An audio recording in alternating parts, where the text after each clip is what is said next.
അടുത്തതായിട്ട് നമ്മുടെ കാർപ്പൽ അഥവാ പിസ്റ്റലിൻ്റെ 3 ഭാഗങ്ങളാണ് നമ്മൾ പറയാൻ പോണത്. നമ്മൾ നേരത്തെ പറഞ്ഞിട്ടുള്ളതാണ്.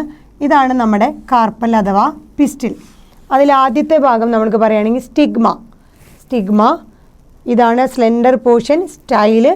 ഈ താഴെ ബൾജ്ഡ് ആയിട്ടുള്ള പോർഷനാണ് ovary. So stigma, style, ovary നമുക്ക് തലാമസിലാണ് കാണപ്പെടുന്നത്.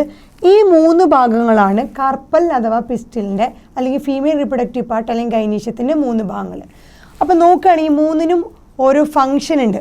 ആദ്യത്തെ പാർട്ടായ സ്റ്റിഗ്മ, ഈ സ്റ്റിഗ്മയുടെ ഫങ്ഷൻ എന്താണെന്നുണ്ടെങ്കിൽ പോളൻ ഗ്രെയിൻസ് വന്ന് ഡെപ്പോസിറ്റഡ് ആവണത്, അല്ലെങ്കിൽ പോളൻ ഗ്രെയിൻസ് വന്ന് ജെർമിനേറ്റ് ചെയ്യാൻ വേണ്ടി ഡെപ്പോസിറ്റഡ് ആവുന്ന പ്ലേസ് ആണ്, അല്ലെങ്കിൽ ലാൻഡിങ് പ്ലേസ് എന്ന് പറയാം.